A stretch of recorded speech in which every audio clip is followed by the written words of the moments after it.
It's time to move on to another discussion, quite an interesting one, and it's parenting. This morning, we're discussing digital parenting in the age of distraction. And of course, we have digital parenting coach, business mentor, and author Yetty Williams. It is great to have you. You're welcome. Good morning. I love the way you coined that particular, you coined the topic, digital parenting in the age of distraction. How is it so that we are in an age of distraction? What do you mean by an age of distraction?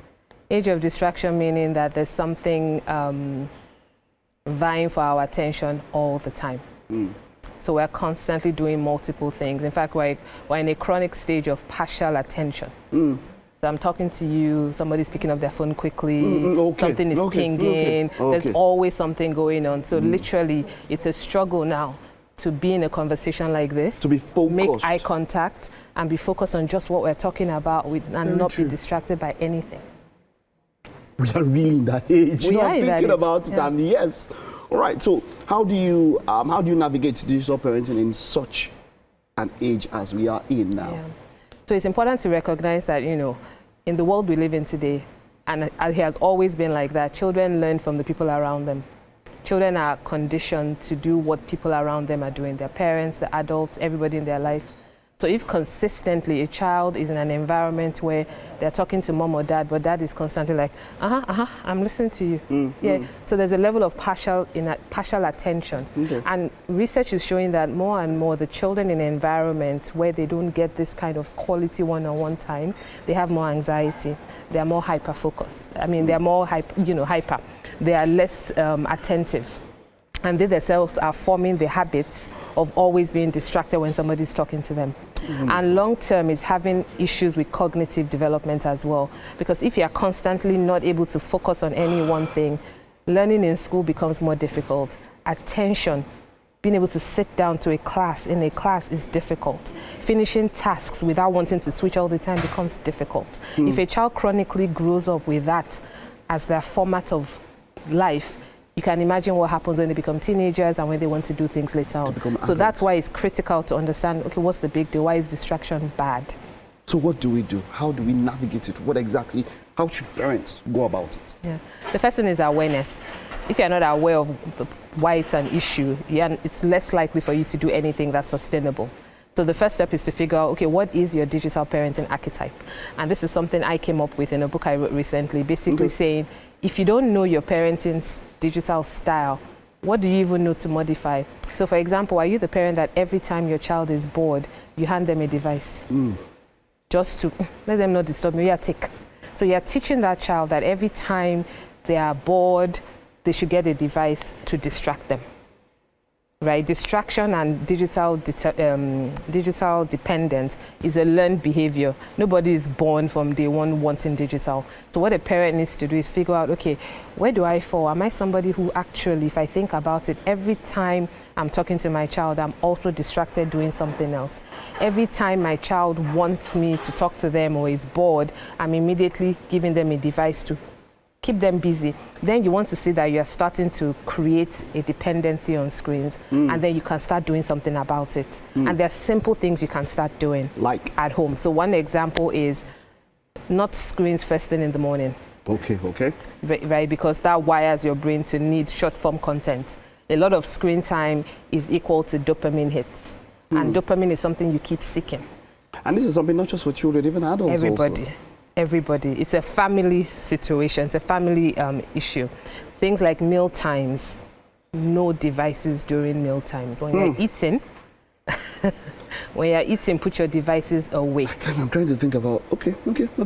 Yeah. Because I am also, while you're saying all of this, also trying to put myself in that thing and all of that. Because, we have become so dependent on screens. I can't remember when last I went to a restroom without. That's it.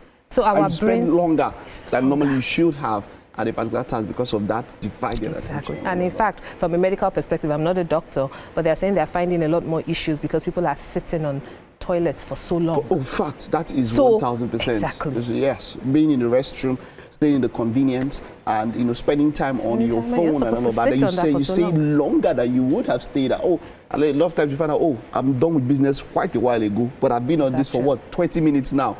And I'm still daily, here. add that up, lots of effects. So what parents can do is, number one, like I said, a child shouldn't wake up and first thing in the morning is a device. Okay. That's like having junk food first thing in the morning, Yeah. right? The second thing is during meal times, try not to use devices. Okay. And it's difficult, but once you start, you'll recognize that the quality of your conversations improves.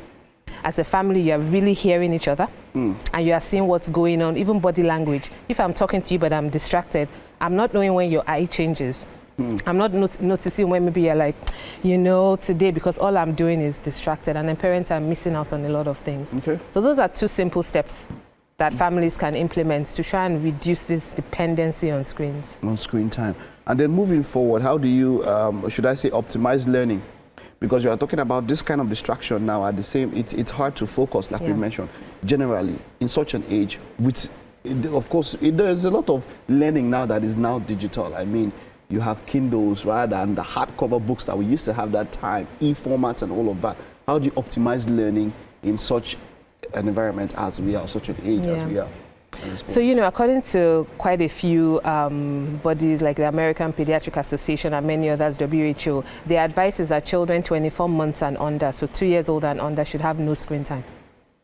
That's the advice. Okay, so 2 years and under. Yeah, unless it's for something like video calling, which means it's engaged. They are talking to somebody. But that passive consumption, the advice is nothing before 2.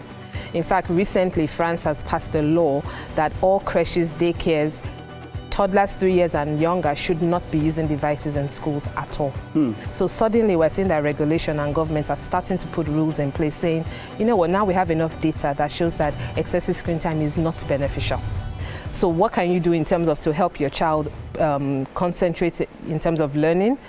Reduce the screens. If they're 5 years and younger, maybe 1 hour per day, and that should be positive, engaged conversation, not just sitting down passively. They're not really learning, they're not building their brain as much. People think, oh, they are picking up language, but it's not as deep as it could be if somebody is communicating with them, right? And then lastly, is to keep in mind that if somebody is always, because children nowadays are doing work on laptop, we know, but guess what else is going on that laptop? They have multiple tabs open. Exactly. Multiple so there's tabs. access to a lot of other things. Access to a lot of things. So parents have to get savvy. This is where you're implementing parental software, you're implementing things in place while also talking to the child to help them understand. We're talking about it just before we started. Education is important, and putting these controls in place to help you long term. If you're studying biology, but you're also quickly doing a game, you're not learning, you're not retaining. You're not learning. Yetty Williams, wonderful. This was quite an expose. And like you said, it's not just for all these children. I'm trying to fix myself in and ensure that I don't rely so much on digital devices and all of that. Thank you so much. It was a pleasure talking to you. All right. Well, hope you're able to pick up something there for your kids and also for yourself when it comes to digital parenting in such an age. And yes, we really are in an age of distraction. I never thought about it that way, but yeah, I'll get to use that terminology a lot more often. We'll take a time out now. Stay with us. We'll be back after this time out for the second lap.